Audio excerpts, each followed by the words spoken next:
There has been so much bad game news in the past couple weeks that I was finding it incredibly hard to pick just one of those to do a video about, and honestly, I couldn't do it. I couldn't pick just one fucked up situation and do a video about it. There was just so much bad crap that I had to go ahead and devise a way to do it all in one video, and I did, and I'm going to. This is going to be a rapid-fire takedown of the gaming industry. Just let's do it.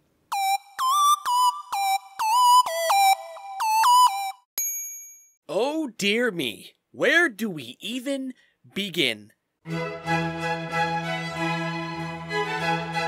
Oh, Ubisoft, I so do love to pick on you. Now, it's no surprise I, like most Americans, get nauseated at the idea of dictatorships. Evil, power-hungry douchebags who like to force people to lick boot. What's even more disgusting is when companies who enjoy existing in free democratic societies, well, semi-democratic, haha, fascism, take it upon themselves to do incredibly awful fascist things. Ubisoft, for example, felt the need to voluntarily lick that boot, and basically they censored Rainbow Six Siege for the Chinese government, which is a dictatorship. Pretty much. Because when you have no morals or even care about your audience, and the only goal is money, fuck freedom. What's that, citizen? Your government is herding you into prison camps where you'll most likely be killed? Well, don't forget to grab a copy of Call of Duty Prisoner of War. And yes, I'm aware Call of Duty is Activision, okay? I'm aware. I couldn't think of a better joke, and to be honest, the situation isn't funny. I'm not even just angry at Ubisoft. Google does this stuff too, and Google can go fuck itself as well. But we're talking about video games, and Ubisoft can just get fucked. There, short and sweet. Moving on. Okay, on to our next game industry takedown. Yep, okay, this one'll work. Hey Blizzard! Did you ever get asked by your community for a Diablo game on a phone? No? Wow, go fucking figure, you short-sighted dweebs. Diablo Immortal. Fucking really? That's what you're going to release?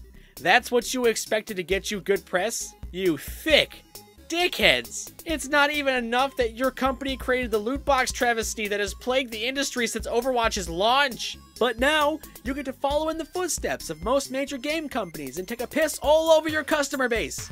Just totally coat their trust in urine. Congratulations! You get to know the joy of having that sleaze smeared all over your name. Let's take a look at Diablo Mobile, shall we? Are there any, the current plan is to be on mobile, both Android and iOS. We don't have any plans at the moment to do PC. Do you guys not have phones? Yeah, you guys all have phones, right? You can play on your tablet too. Oh, gee. How mediocre. It doesn't even include some of the characters that were playable before. And it looks ripe to be a grindy mess of microtransactions. Do you guys want to know something extra hilarious? Of course you do. NetEase, the same company that is developing Diablo Immortal, has a history of making Diablo-style mobile games. And Blizzard would like to assure us that Diablo Mobile is not just a shameless reskin of a NetEase game, which it absolutely is. It quite literally is the same game NetEase makes, but with a fresh coat of Diablo paint. Also, they're from China, so have fun with the Chinese government having access to your phone information. Also, Blizzard took down and re-uploaded their announcement trailer on YouTube to wipe away the negative comments and plethora of downvotes. Also, Blizzard padded their audience with paid actors who got to ask them softball questions. No pressure. Hey, nine. Oh, hi. The Crusader keeps falling. No. Education, getting people to better versions of themselves, and not only in-game, but out-of-game too. So I think... Gee, Blizzard, you really hate being liked, huh? You just want to get down in the mud with the rest of the shit-caked companies. Hey, if you guys want to play an actually good game, Path of Exile is free and it's basically on everything right now, and it's way more fun and classic, which is lovely. Hey, while we're destroying game companies for awful business practices and shitty mobile games, let's give a middle finger to EA. Who released Command & Conquer on mobile? That was pretty dumb too. Turns out people don't like when console games that they loved get hoarded out to the mobile market. Nothing says customer satisfaction like making your game as inaccessible as possible for the sake of profit. So yeah, fuck EA too. Actually, fuck EA more so than Blizzard, because the track record of crappy behavior is tilted in EA's favor. But also fuck Blizzard. Next on the chopping block is Bethesda. Bethesda. I have never loved and disliked a company more in my life. On one hand, you make interesting, endlessly replayable titles.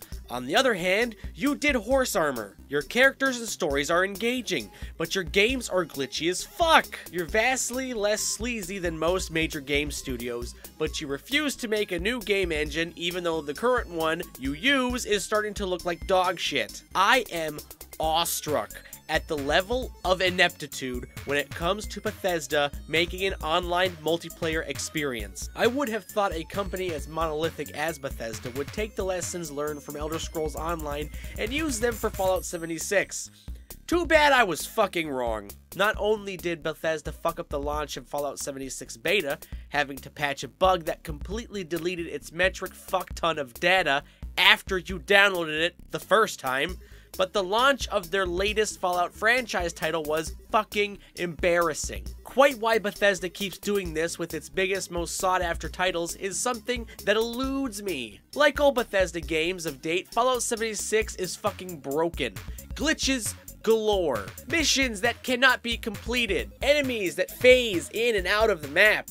Or watching enemies get stuck on sidewalk corners and walls. Character models that morph into horrid collections of misplaced angles and divergent textures. Falling through the map happened a couple times. How about frame rate drops and prolonged freezes? Hold your breath, folks, it's got that too. During combat as well. I died on more than one occasion simply because I was stuck in place while the ghoul, of all fucking things, takes pot shots at me till death. And you know what?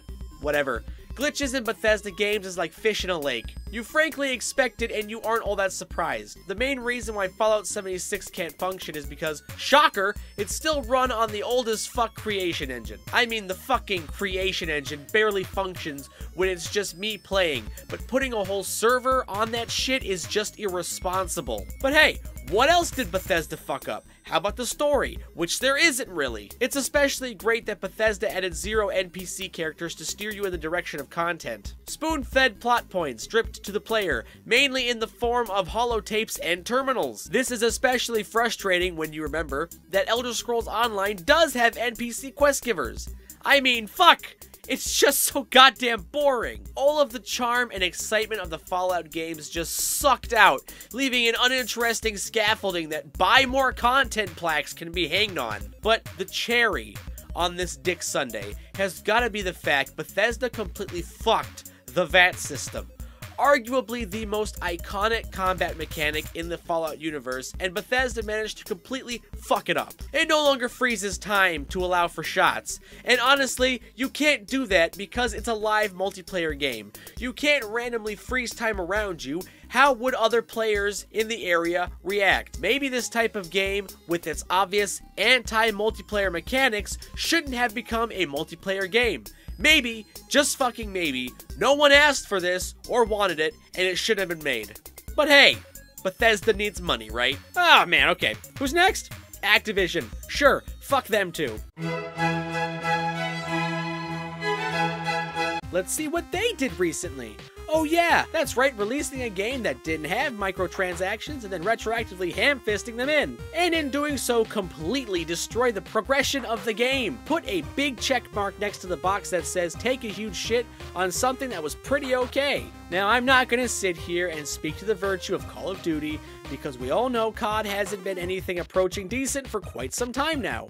And its only real contribution to the gaming market at this point is the ability to leech pocketfuls of cash out of the sea folk the gaming industry labels their customers as. That's right, gaming community. The gaming industry classifies you as sea creatures to convey your ability to spend money. People who don't spend a lot of money are considered minnows, but who spend a moderate amount are dolphins. And the ones who spend a lot of money because they hate playing video games are considered whales. This industry thinks you're nothing but creatures from which they can milk money from. That's fucking insulting. In case you thought video games at this point were anything but factories where humans are robbed of as much money as possible. Video game companies don't care about you or the art, they just want your money. That is before they turn off the servers so you can't even play the game anymore. Hey, Call of Duty 4 has microtransactions now. Good. Great, ensuring I will never buy it. And if you want to get anything good in Call of Duty 4 now, prepare to grind and grind and grind, because with the inclusion of those microtransactions, the ability to get stuff for free has been slowed the fuck down. You know, because this business practice works so well for EA and that shit Star Wars game they crapped out. Imagine throwing a stick in your bike spokes, guys. That's Battlefield 4 now. Oh wait, did I say Battlefield? Oops. Well, let's see here. There's enough room for one more middle finger. And I think we're gonna give it to Square Enix. The hell, my dude? What is The Quiet Man? Why would you make this abomination? It's so boring. It's too slow. And I have no goddamn idea what's happening. Seriously, look at this shit.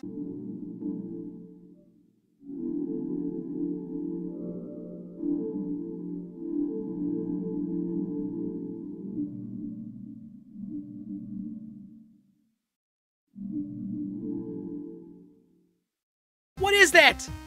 What am I even playing? Clearly, the game is just a simple beat 'em up. Well, not really. When you actually try to play the damn thing, you have to wait forever on the cutscenes, which are live action for God knows what reason. It's awful. Square, it's awful. Why did you release this? It's not even like it was just a title out of the blue either. You showcased this at E3. You showcased this at E3. In your press conference! They had this in the same reveal spot as Final Fantasy in Shadow of the goddamn Tomb Raider. Like this was some super big thing that was going to showcase the amazing talent of Square Enix. And what did we get? Yeah, it's pretty terrible. Can anyone seriously believe this game was made by the same people who made Deus Ex? It looks like a shit Steam game, and it's $15 because Square Enix knew it was fucking awful and still released it. The graphics? Bad. The story? Confusing. Seriously, the whole game is 2 hours and the ending is so very confusing. The gameplay? Generic, uninspired, and the cutscenes make up 70% of the 2 hours you're playing. There's not even sound. There's no sound because the protagonist is deaf. Except wait, they're going to patch the game soon and add dialogue and sound. That's cool. Why wouldn't you just have that to begin with? I have no idea if this game had a good premise, but that Square didn't have the ability to make it work, or they sank too much time and money into the fucking thing and had to release it to try and recoup those losses. Either way, shame on Square for releasing this garbage. And me and you both know you could have done much better. So, on top of the list of fuck-ups the gaming industry has done recently, we can add a fuck you to Square Enix too. If not for this, then absolutely for that one time they released Mankind Divided DLC and it was single use. That shit is still not okay.